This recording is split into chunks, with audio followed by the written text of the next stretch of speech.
Olá, sejam todos bem-vindos, bem-vindas à terceira temporada desse podcast Café com Fi. Eu sou Andrés Costa e hoje eu trago para falarmos sobre Fiagro. André Mancetti, seja muito bem-vindo. Vamos falar um pouquinho sobre o XPCA 11.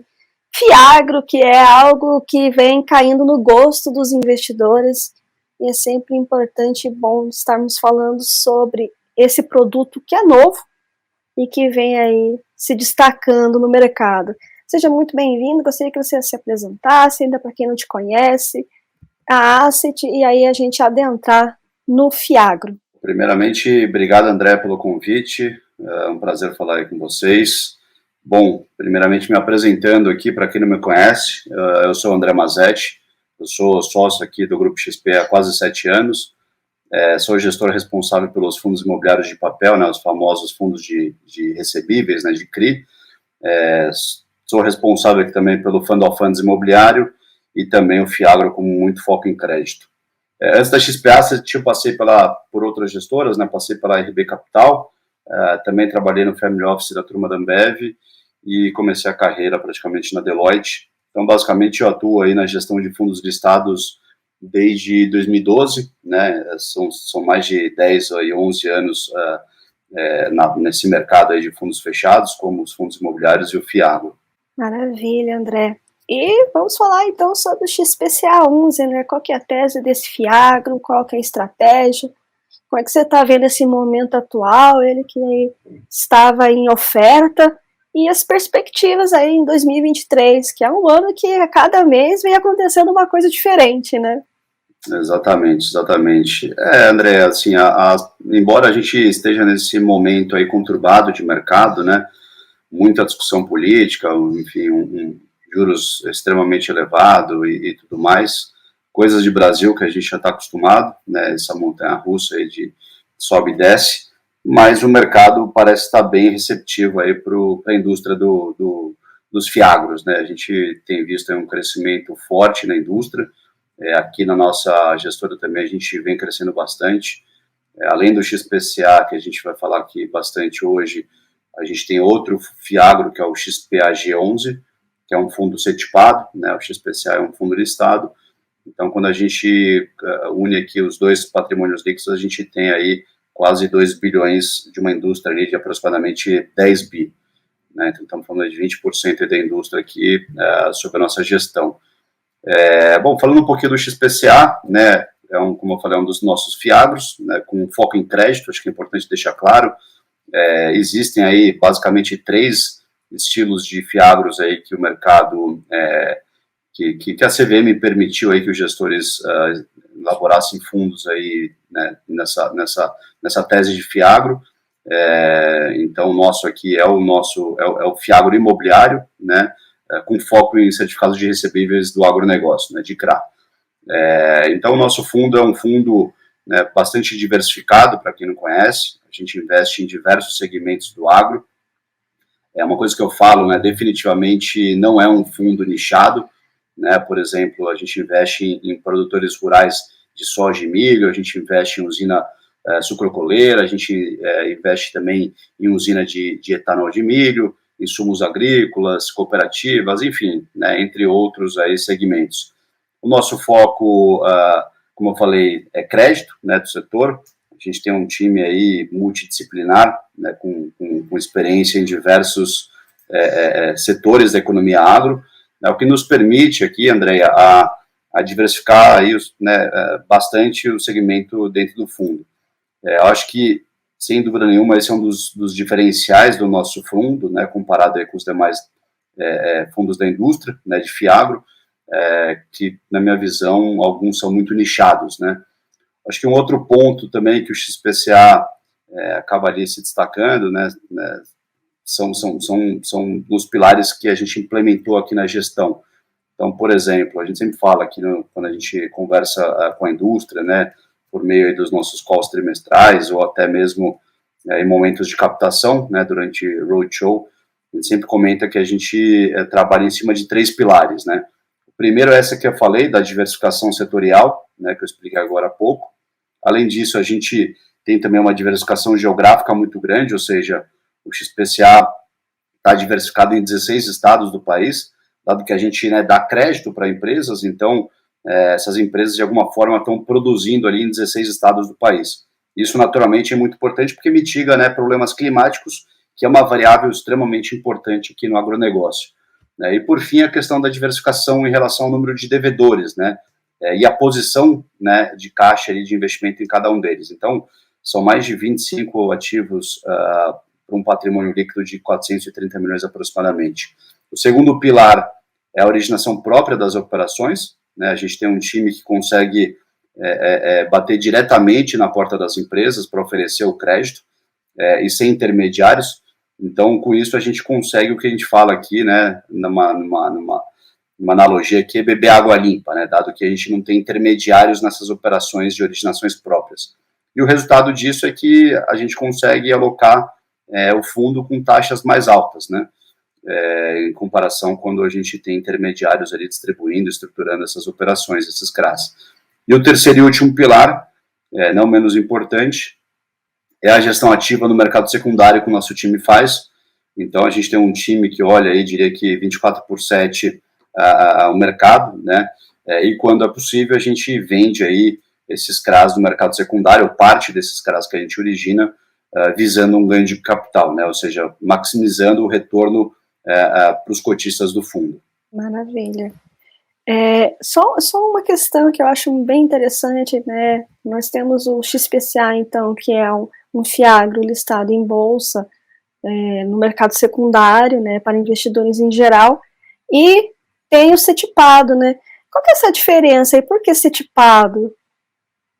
Eu fiquei curiosa a respeito. Não, legal, ótima pergunta. Basicamente, a única diferença, não a única, né, mas a principal diferença entre os dois fundos é o ambiente de negociação. Então, os dois seguem a mesma instrução normativa da CVM, os dois têm um regulamento muito parecido, tá? Então, a gente tem um fundo que é negociado como se fosse uma ação, igualzinho aos fundos imobiliários e boa parte dos listados, né? E a gente tem o CETIPado, que ele é negociado como se fosse um CRI, um título privado ali, né? Ou seja, um CRI, uma debênture, etc. Então, naturalmente, quando a gente faz essa negociação de uma cota, quando o investidor que está posicionado no CETIPado quer vender a cota, ele, né, vende como se fosse um CRI ali. Essa é a diferença. Aí, naturalmente, a gente tem uma liquidez um pouco mais restrita para esse produto, né, porque é como se fosse um mercado de balcão, então ele não tem toda aquela facilidade de um ativo listado, e naturalmente a liquidez acaba sendo um pouco menor. E esse foi um produto que foi desenvolvido pela XP, né, na corretora, algumas outras casas vêm até replicando, e eu acho que uma outra grande diferença também dos dois tipos de fundo, né, além do ambiente de negociação, como eu falei, basicamente ali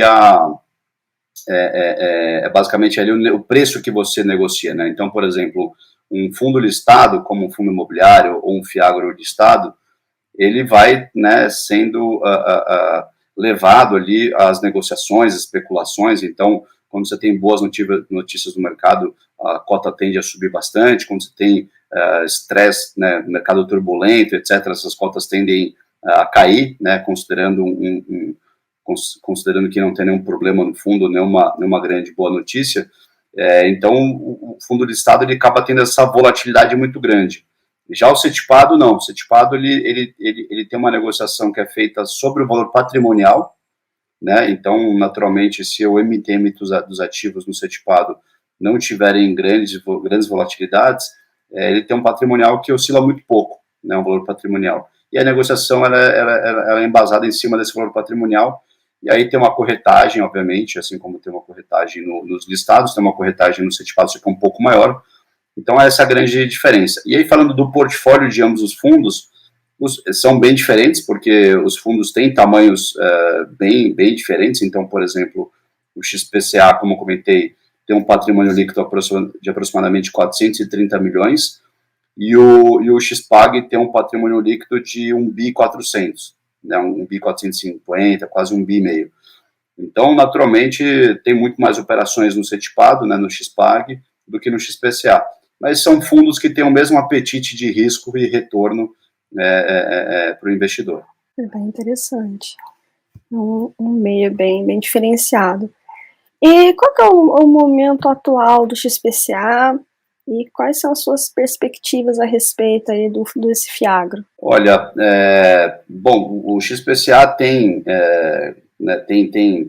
basicamente aí, como eu falei, bastante perspectiva de crescimento, né, como para acompanhar toda essa indústria que vem surfando esse bom momento. A gente até costuma falar aqui, basicamente, por exemplo, a gente tem visto que vários fundos de várias indústrias vêm sofrendo com todo esse momento que o mercado, que o Brasil está passando. Mais recentemente, né, no começo do ano, a gente viu até uma crise inesperada aí, relacionada ao crédito privado, né, com o evento de Americanas, Light, Tox, CVC, enfim, uma série de créditos que foram ali bem prejudicados ali no portfólio, aliás, fundos que foram prejudicados em função desses movimentos, e isso foi propagando para outras operações e outros créditos que tiveram uma reprecificação.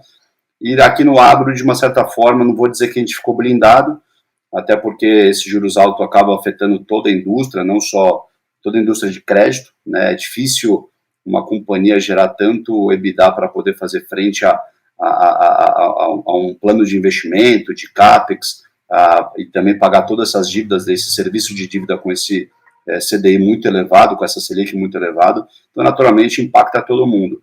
Mas aqui no agro tem uma questão que é interessante, que o agro ele é muito representativo, né, no PIB do Brasil. Então, por exemplo, quando a gente analisa o quanto que o agro representa do PIB, estamos falando em 2022, foi algo em torno de 25%, e quando a gente analisa um outro fator, que é o tamanho de CRAs, né, de CRAs emitidos na indústria, também em 2022, no mesmo período, estamos falando aí na casa de 100 bilhões de reais. Quando a gente faz um paralelo com o mercado imobiliário, que representa 7%, aproximadamente 7, 8% do PIB, a gente tem ali uma emissão de CRA que bate na casa dos 150 bilhões de reais. Então, note aqui, André, que a gente tem muito lastro, né, para aproveitar no mundo do agro, né. Outra coisa também, a gente hoje, né, estima que a necessidade real de investimento no agronegócio a cada safra seja ali na casa de 750 bilhões de reais, mas o crédito oficial chega ali na casa de 250 bilhões, ou seja, o plano safra do governo, etc. Ou seja, essa diferença de 750 bilhões para 250 bilhões, uma parte pequena é ocupada ali pelos bancos, né, privados, e mercado de capitais, ou seja, a gente tem né, tem todos os indícios aí que existe uma avenida gigantesca, né, a ser preenchidas aí pelos FIAGROS, né, que tem um tamanho de aproximadamente 10 bi, como eu comentei, e certamente o FIAGRO vai aproveitar bastante esse espaço. Então, a minha cabeça aqui, minha perspectiva é que realmente essa indústria vai crescer bastante, vai crescer muito. Quando a gente compara, por exemplo, a indústria de fundos imobiliários com o FIAGRO está realmente no começo e tem um lastro muito grande pela frente, né? Ou seja, tem muito a crescer. Mas aí me surgem duas questões a respeito, que eu vejo volta e meia o pessoal também comentando sobre, né? Que e quando a taxa Selic começar a cair, né? Como é que você, em termos de gestão, né, já que a maioria desses CRAs são em CDI, como é que vai ficar em relação ao portfólio, resultado, enfim? Como é que vocês já estão aí observando essa questão? Boa, bom ponto. Aqui, André, né, a gente tem até como benchmark do fundo o CDI, né? Por que até para explicar o porquê que a gente analisa aí vários portfólios aí de vários FIAGROS com uma grande exposição, né, ao indexador CDI. Porque basicamente essa indústria sempre foi financiada por bancos, né, como todo mundo sabe, banco ele trabalha ali com DI, né, então o DI diário, né, isso aí a forma como o banco tem que dar crédito realmente muito pautado no CDI, e aí essa indústria de FIAGRO né, foi começando, está engatinhando, está com esses 10 bi que eu comentei, e aí, obviamente, com essa herança dos créditos, acabou ali já assumindo essa dinâmica de CDI, que é uma dinâmica mais fácil, em que os produtores rurais e as empresas que até então nunca tiveram acesso a mercado de capitais, sempre foram financiados por bancos, estão acostumados ou CDI ou variação cambial, né? Mas como esses fiagros, eles não estão, né, complicado a gente ficar nessa volatilidade de câmbio, então a gente vê um portfólio muito focado no CDI. E aí, considerando o eventual fechamento de juros, né, que eu acho que é algo que boa parte da indústria espera, que no final do ano a gente comece a ver um novo ciclo de juros, né, de fechamento de juros, até o próprio Banco Central, né, no relatório Focus, já mostra isso no médio e longo prazo, aí um CDI mais baixo. Naturalmente, para as posições que estão pós-fixadas, como é o caso do CDI, tende a ter uma redução na distribuição dos papéis, né? Existe um fato interessante, que o fechamento de juros na marcação ao mercado, isso você tem um acréscimo, então você tem uma valorização do seu patrimônio líquido, né, porque a marcação desses ativos nada mais é do que um fluxo de caixa descontado pela taxa de operação. Então, se a gente tem uma taxa menor, a gente naturalmente vai ter um valor presente maior. Então, a gente tem um impacto aqui com o fechamento de juros de uma marcação ao mercado favorável para o patrimônio líquido dos fiagros, mas em contrapartida, quando a gente olha o lado da renda, né, ou seja, a distribuição dos rendimentos, ou seja, todos aqueles CRAs que tem no portfólio do fundo que são corrigidos a CDI mais alguma taxa, essa parcela do CDI, ela naturalmente ela vai ser menor, então ela vai ter um pagamento de PMT menor também. Isso, por um lado, André, é muito positivo porque alivia um pouco o fluxo de caixa e o risco de crédito dos devedores, então você mitiga de uma certa forma ou reduz o risco de uma inadimplência, então eu vejo com bons olhos, ou seja, uma redução de risco, mas em contrapartida você tem uma redução de distribuição dos rendimentos. Aí, o que na minha cabeça, no nosso portfólio, a gente vem fazendo? A gente vem montando posições nesse momento em que a gente acredita que a gente está no topo dos juros, né, do high dos juros, montando posições aí PCA+, né, então como a gente está aqui no front da originação das operações, e a gente tem essa dinâmica não só de captar sempre muitos recursos e sempre está alocando, mas também vendendo ativos que a gente tem e realocar esse caixa, quando a gente faz essa nova alocação, esse novo investimento, a gente tem tentado aqui alocar mais IPCA+, de forma que a gente consiga ficar posicionado numa ou seja, posicionar os ativos num juros mais alto, e quando tiver essa queda de juros, a gente consegue preservar essa taxa de juros num patamar mais alto.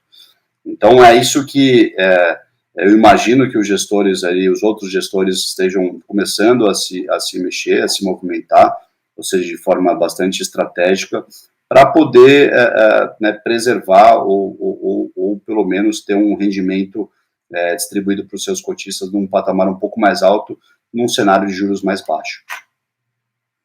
Porque acho que essa é a grande questão que muitos investidores pensam, né?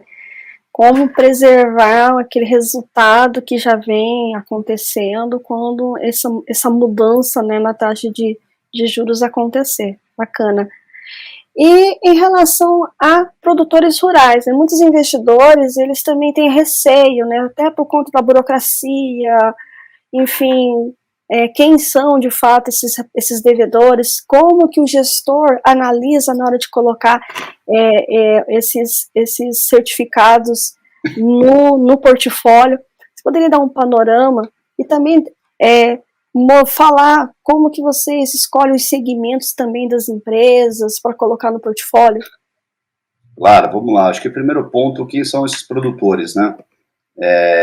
A gente, por exemplo, acho que até dando um passo atrás, André, acho que assim, a beleza do Fiagro, né, com foco em CRA, é que realmente é uma via de mão dupla, né, que é o que a gente fala, porque é uma alternativa, né, de empréstimo para as empresas, né, e produtores rurais, e também na ponta do investidor é uma alternativa de investimento que nunca existiu, porque até então, né, o investidor em geral, né, varejo, ou até mesmo aquele profissional, ele só conseguia ter acesso a CRA de empresas de grande porte, Então, antes do Fiagro, a gente via muito CRA de por exemplo, uma BRF, né, os grandes frigoríficos, né, JBS, Marfrig, ou aquelas usinas como Raizen.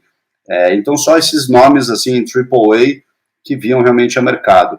E esses pequenos produtores nunca tiveram acesso ao mercado. Então, agora é diferente, né, o investidor pequeno ele tem acesso, por meio do Fiagro, a bons, né, produtores de soja, milho e outras culturas. Então, a gente conseguiu fazer com que o Fiagro ligasse essas duas pontas, né, o investidor com essas empresas menores, né, com esses produtores que são caras menores. Mas no final do dia, não porque eles são menores que a gente também, às vezes quando a gente fala que a gente está entrando numa indústria que nunca teve acesso ao mercado de capitais, etc., mas até a gente costuma falar para o investidor, calma, não se assuste, a gente não está entrando num cara frágil, um cara pequeno, uma empresinha pequena, um produtor pequeno. São produtores que faturam ali, sei lá, 300, 400, até 500 milhões de reais. São produtores rurais que muitas vezes têm patrimônio superior a muitas empresas listadas na Bolsa. Só que eles operam numa forma, com uma governança menor, né? Porque o mercado nunca deu acesso, o mercado de capitais nunca deu acesso a esses players, né? Então, é uma ótima relação risco-retorno, porque são pessoas, empresas, né, parrudas, como eu falei, com margem EBITDA super altas, com endividamento relativamente baixo, com boas garantias e muitas garantias. Então, o Fiagro, acho que eu sempre falo isso, são os Fiagros que estão entrando nesses produtores rurais, é uma arbitragem muito grande, né? É realmente a fruta mais baixa que eu enxergo nesse momento para os Fiagros, porque conforme a gente aqui, né, que pilota os Fiagros, né, nós, os demais gestores que estamos à frente aí dos Fiagros, a gente, conforme vai dando crédito para essa turma, a gente vai exigindo em contrapartida uma organização melhor, uma governança, um projeto de ser auditado em curto espaço de tempo, inclusive até uma curiosidade, as empresas, né, Big Four de auditoria, não auditavam pessoas físicas, né, produtores rurais, como vocês sabem, são pessoas físicas, com muito patrimônio, etc. Então, de um tempo para cá, essas Big Fours aí, Deloitte, Price, KPMG, etc., começaram a auditar pessoas físicas, e aí com isso você começa a ter aí uma contrapartida de uma governança melhor. E no longo prazo, como consequência, esses produtores tendem a captar com taxas mais baixas. Hoje eles pagam prêmios em função dessa governança mais baixa em comparação a uma empresa listada. Então, no final do dia, acho que é um negócio que no médio e longo prazo vai ser bom para todo mundo, né? Vai ser bom para o próprio produtor que vai se organizar e para o próprio investidor que hoje tem acesso a um nível de empresa que nunca teve aí no passado. E os segmentos das empresas, como é que é o processo, né? Como é que vocês escolhem? Essas já têm balanço, já tem governança, mas como é que o gestor ele se posiciona? Não, essa é interessante, essa não é, esse segmento tem futuro, vamos dizer assim. Vamos lá. Quando a gente fala de segmentos aí do Fiagro, até pegando o nosso fundo aqui como exemplo, a gente tem exposição a produtores de soja e milho, que é um pouco dessa dinâmica que eu expliquei, né? Por exemplo, para fazer uma análise de crédito, dado que uma governança mais baixa, a gente tem aqui uma equipe totalmente especializada que sabe analisar esse tipo de player. Então, por exemplo, a gente tem um questionário Safra aqui, que é uma forma da gente auditar, né, esse produtor e montar um gerencial desse balanço, dessa figura, desse produtor, e com isso chegar nos níveis de alavanca. Eu brinco que é um quebra-cabeça, né? É diferente você analisar o balanço de uma Marfrig, por exemplo, que é tudo auditado, bonitinho, nota explicativa, e aí é muito mais simples porque você faz ali projeções, você tem bastante informação para trabalhar. Quando você vai para um produtor, você precisa montar um quebra-cabeça, você precisa visitar, você precisa auditar ali as informações, precisa ver como é que é a safra, que preço que ele está vendendo, quanto que ele tem de dívida, e calcular ali qual que é o EBITDA que ele faz, enfim, levantar todo o endividamento, calcular o serviço de dívida. Então, no final do dia, você monta um fluxo de caixa com base nesse questionário Safra, e a gente tem aqui pessoas que têm bastante competência para fazer esse tipo de análise, né, que são profissionais que a gente buscou no mercado, que basicamente é o que os bancos, né, os grandes bancos fazem. A gente não reinventou a roda, tá, André? Acho que é importante deixar isso claro.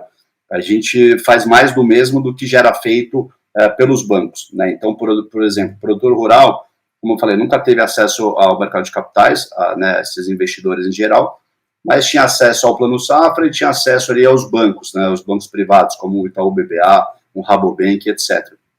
Então, no final do dia, esses bancões têm toda essa análise de crédito, né, desse formato mais gerencial, e a gente trouxe pessoas, né, para justamente compor a nossa inteligência aqui do nosso lado. E aí, com base nisso, a gente, uma vez que você deu o dinheiro, né, concedeu ali o crédito para o produtor, você vai fazendo acompanhamento semestre a semestre, trimestre a trimestre, obviamente visita lá o cara recorrentemente, vê como é que está a safra, como é que está a colheita. Então, tem essa dinâmica de estar muito próximo ali do produtor. A gente tem aqui outros segmentos, como eu falei, a gente tem aqui insumos agrícolas, tem usinas, né? Usinas a gente é um segmento que a gente tem uma exposição também importante aqui dentro do XPCA e do XPAG. Então, a usina é um pouco mais fácil ali de fazer análise, porque esses caras, de fato, aí sim são auditados, são uma agroindústria, então tem bastante número para a gente poder fazer nossa análise de crédito e ver se aquele risco ali faz sentido ou não desembolsar, fazer uma operação para aquele devedor. A gente também tem aqui operações de varejo, né? A gente tem operações aqui cooperativa também, são informações que a gente também consegue uma certa facilidade ali levantar e fazer toda a análise. Tem indústria alimentícia, enfim. Então, essa que é um pouco da beleza, né? Quando a gente fala lembrando, né, o XPCA faz investimentos em CRA, né? E cada vez mais a CVM vem flexibilizando para poder justificar o lastro, né, desses CRAs. Então, por exemplo, tem um CRA que ficou emblemático, que foi o Burger King, né, que foi feito ali um CRA e foi muito difícil na época de poder provar para a CVM que tinham ali informações ali, tinham informações, não, desculpa, tinham lastros vinculados ali à carne, né, que serve ali no hambúrguer, etc. Então, a gente tem, por exemplo, aqui na indústria de varejo, né, Grupo Flora, que é do Grupo JF, que é da linha ali Minuano, etc. Então, são produtos de higiene pessoal, e tudo isso a gente consegue justificar que no processo de industrialização tem coisas que vêm lá da derivada do agro. Então, tudo isso, né, com o tempo, a CVM foi facilitando para ajudar o desenvolvimento dessa indústria, e aí, naturalmente, aqui a gente surfa bastante essa diversificação. Então, o nosso fundo, a gente fala bastante que não é um fundo nichado, né? A gente tem diversos segmentos e a gente consegue mitigar muito o risco com base nessa diversificação. Eu sempre falo que diversificação é a lei e é fundamental, né? Justamente por isso, por mitigar os riscos inerentes dos ciclos que existem ali no mercado. Outro ponto, eu sei que você é muito especializado em crédito, mas por que eu perguntei em relação aos produtores rurais, né? Mesmo sendo crédito, o pessoal ainda tem um receio, né? Principalmente quando se fala em equity, né? Tivemos problemas aí com fundos imobiliários do agro, e vem respinga um pouco no FIAGRO, não deixa de ter, né, esse receio. Você acredita que o mercado de FIAGRO possa também ir para equity e não só ficar em recebíveis do agronegócio? Com certeza, Andréia, com certeza eu acredito sim. Eu acho que o principal balizador de quando a indústria vai começar a focar mais no equity, menos no crédito, eu acho que é a taxa de juros, né? Quando a gente tem uma taxa de juros muito elevada, a gente acaba vendo ali um apetite mais por operações de crédito do que por equity, por uma razão simples, né? Você consegue ter bons retornos sem correr muito risco. E se quiser correr um pouco mais de risco, obviamente você consegue ter mais retorno. Então, essa relação ela é muito verdadeira, né? E a partir do momento que a gente viu ali os juros, né, a Selic a 2%, claro que foi um extremo ali de baixo, né? Está até tendo consequências dessa taxa baixa até hoje, né? Essa inflação é difícil de controlar e etc. mas a gente viu naquele momento de juros mais baixo, os investidores migrando suas carteiras mais para equities, etc., muita coisa de private equity, venture capital, etc., para justamente poder ter ali um pouco mais de retorno vis-à-vis um custo de oportunidade ali muito baixo. Então, eu acredito que, né, como eu estava comentando aqui, existem 3 classes de fundos de Fiagro. O primeiro é imobiliário, que se equivale basicamente aos fundos imobiliários de crédito e tijolo. A gente vê o segundo, que seria equivalente a um FDIC, né, de direitos creditórios, mas ainda muito foco em crédito, e um terceiro que é um equivalente a um FIP, né, de investimento em participações de empresas, de companhias do agronegócio. Então, eu imagino que, né, esse caso que você comentou, que foi um estresse que teve no mercado logo no comecinho, né, da indústria de fiagros, foi com um fundo que tinha operações de terra, né, e ali foi uma espécie de sale-leaseback, ou seja, em que você, no final do dia, corre um risco de crédito do devedor ali da empresa que participa ali, obviamente, do mercado agro, mas também tem muito risco, com operação de longo prazo, etc. Aqui no nosso portfólio, a gente sempre opera com prazos mais curtos, porque crédito para o agro é complicado a gente trabalhar com prazo muito longo. A gente prefere dar um crédito mais curto, e se precisar renovar, vai renovando conforme o devedor vai performando bem, vai se comportando bem, etc.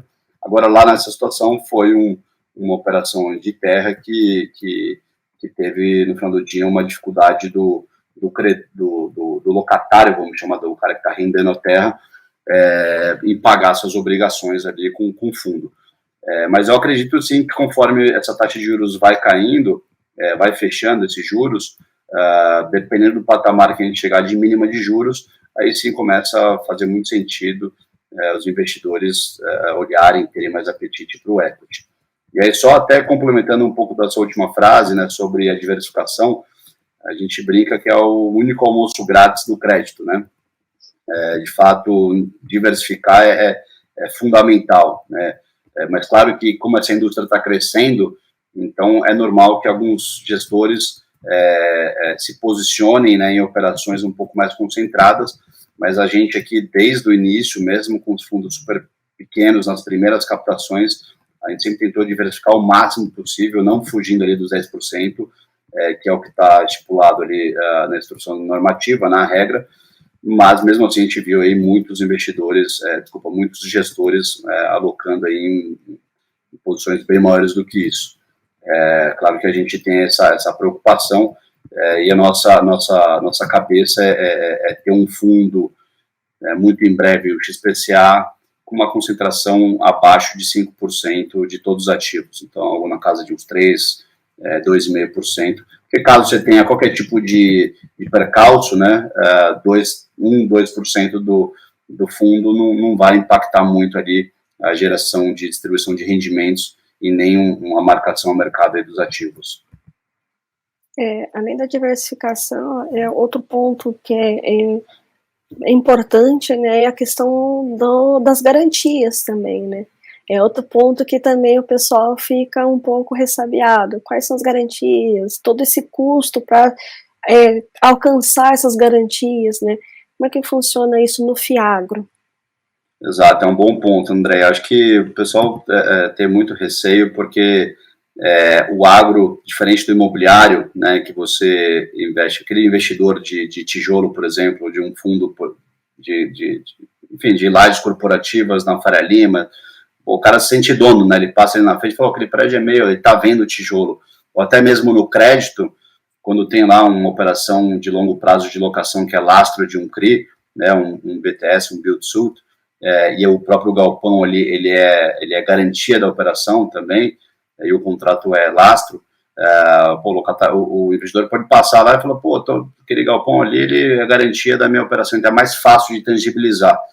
No agro é um pouco mais difícil, né, porque são operações que acontecem no campo, distante dos grandes centros, e fica sempre aquela dúvida, né, como é que é uma execução, como é que funciona, e é uma indústria também nova, né, ou seja, o Fiagro surgiu há pouco tempo, e ainda não tiveram grandes casos de execução. Os casos que tiveram de execução ficaram ali dentro dos bancos, e não teve muita visibilidade para o investidor ali, varejo, na ponta final. Então fica aquela dúvida de como é que é, né, essa execução. Aqui no nosso time, como eu comentei, nós trouxemos pessoas aí com bastante experiência né, em bancos. Como eu falei, a gente não está reinventando a roda, a gente trabalha do mesmo formato que os bancos trabalham. Nós somos mais uma alternativa de bolso aí para essas empresas, para esses produtores. E no final do dia, o nosso pacote de garantia é muito parecido com o que os bancos trabalham. Então, a gente trabalha com alienação fiduciária de terras. E aí, quando a gente, pegando esse exemplo, né, pegando essa garantia como exemplo, quando a gente pega uma alienação fiduciária de uma terra, a gente olha vários aspectos, né? Primeiro, a localização daquela terra. Segundo, se aquela terra é uma terra produtiva, que já teve muito investimento, capex, irrigação, etc. Porque uma terra dessa vale muito mais do que uma terra ainda que não foi explorada, que não produz. A gente sempre comenta, né? A terra vale o que ela produz. Então, se a terra produz tantas sacas de soja, faz a conta lá tal, então é um grande balizador. Outra coisa que a gente também analisa é o acesso a essas terras. Então, tem produtores que têm diversas matrículas de fazendas, e muitas vezes o produtor pode oferecer em garantia uma terra que não tem acesso por estrada. Então, para você acessar essa estrada, você precisa executar, você precisa passar por outras matrículas, outras fazendas desse produtor, e aí, numa discussão de execução, você vai estar com acesso um pouco mais dificultado por esse devedor. Então, assim, tem que se atentar muito, né, a que garantia, que a localização dessa terra. Um outro ponto que a gente também leva em consideração, no final do dia, fundo de crédito não quer virar fundo de terra, né? A gente tem como objetivo recuperar o crédito se tiver qualquer tipo de estresse. Então, o que a gente analisa também antes de formalizar uma garantia, é ver se a gente tem tomadores para essa terra, né? Se tem compradores para essa terra. Então, se eu precisar vender essa terra, eu vejo se tem outros produtores ali de soja da região que teriam interesse ali em comprar aquela terra eventualmente. Se um produtor está sozinho numa determinada região, isso acaba sendo ruim, né, nesse aspecto. Então, tem uma série pegando só um exemplo de terra, a gente analisa tudo isso e vê também, a gente tem sistemas aqui para ver se tem questões indígenas ali nessa terra, se tem questões ambientais. Então, realmente uma análise muito profunda que a gente olha. Outra garantia também que a gente costuma trabalhar é o CDAWA, que é uma espécie de garantia mais líquida, né, que pode ser do subproduto, pode ser ali do etanol, pode ser do açúcar, etc. Então, quando você tem esse tipo de certificado, isso para uma execução, ela é muito, ou até evitar uma execução, ela é muito benéfica para o credor, ela é muito líquida, porque no final do dia você está pegando como garantia, pegar um exemplo aqui, um etanol, né, que é extremamente líquido, a gente sabe o preço é de tela, é uma commodity, e a gente liga para uma distribuidora e vende isso, né, chega o caminhão, vai lá e vende. Então tem um fiel depositário para cuidar dessa carga toda. Então tem uma série de garantias e, obviamente, sempre pensando quando o produtor, a usina, eventualmente entrar numa RJ, numa recuperação judicial, você ter esse tipo de garantia que é extra-concursal, ou seja, você não concorre com os demais credores numa eventual recuperação judicial desses devedores, te coloca numa posição muito favorável a você conseguir executar ou até mesmo resolver o problema, né? Você traz um alinhamento para aquele devedor tentar levantar caixa de alguma forma, ou pegar o que tem de caixa para conseguir comprar essa garantia, porque ela tem muito valor na mão do próprio devedor, né? Então, esse é um pouco do racional. Tem diversas garantias que a gente consegue trabalhar, tem garantias piores, garantias melhores, mas no final do dia a gente se preocupa muito aqui, realmente, a gente dá crédito mais pensando menos na garantia e mais na qualidade de pagamento, né, a capacidade de pagamento do devedor, obviamente para evitar esse tipo de discussão. Maravilha.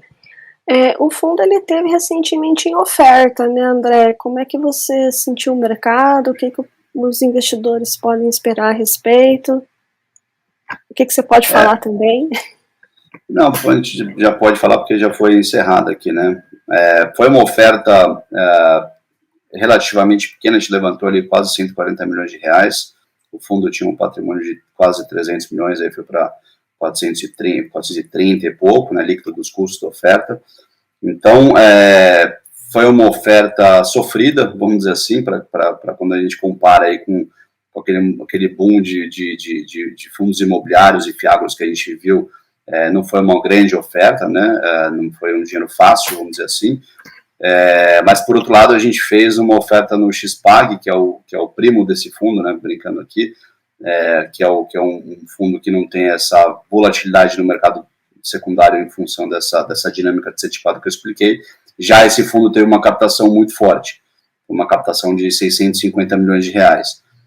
Então assim, o mercado não está fácil para levantar dinheiro no listado, no setipado está um pouco mais, está menos difícil, vamos dizer, porque o mercado está muito volátil, né, André? Esse que é o ponto.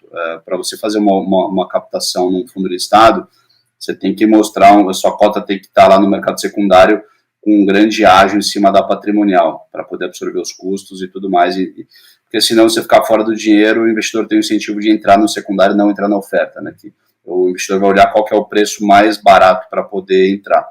Então, como o mercado de listado está sofrendo muito com esses juros altos, a gente não está vendo muita captação aí acontecendo nos listados, tá? O XPCL não tem participação no XPAG, né, André? Não tem. Eles são primos mesmo, são primos irmãos ali, né? Mas um não tem participação no outro. Exato, não tem não. Maravilha. André, gostaria muitíssimo aí de te agradecer por ter vindo aqui falar sobre esse fiagro, nesse fundo aí de um mercado extremamente pujante.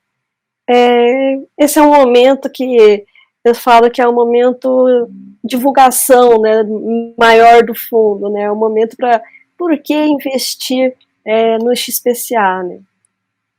Legal, acho que né, vendendo aqui o nosso jabá, é um fundo que se destaca na indústria, como eu falei, né, tem uma relação risco-retorno muito, muito, muito favorável, né, porque basicamente tem um portfólio, como a gente falou aqui ao longo de toda a conversa, né, altamente diversificado, né, em termos de devedor, em termos regional e por segmento, né, mitigando aí muitos riscos aí de uma eventual inadimplência, afetar ali os rendimentos. Outro ponto é o time de gestão que tem aqui por trás do XPCA, né, que trabalha aí com uma gestão ativa, fazendo giros aí nos mercados secundários, aí né, entregando aí mais retorno para o cotista. E, por fim, a originação própria, né, de ativos que coloca o XPCA como um dos fundos de melhor relação risco-retorno, né, por trás. Maravilha. André, muitíssimo obrigado por você ter aceito. Se desejar fazer algumas considerações finais e trazer as mídias sociais, fique à vontade. Legal. Novamente agradecendo aí o espaço, a oportunidade, André, é sempre um prazer falar contigo. Bom, aproveitando aqui, eu convido a todos aí que estão me ouvindo para seguirem aqui né, o nosso canal no LinkedIn, né, a página da XP Asset. Lá tem todas as publicações dos nossos fundos, né, vocês vão ter conhecimento ali, vão ficar sabendo das agendas dos calls trimestrais que a gente faz com o mercado e também de outros eventos aí dos fundos da nossa gestora. Obrigado aí, um abraço a todos. Maravilha. E, pessoal, até o próximo episódio. Tchau, tchau. Tchau, tchau, André. Tchau, tchau.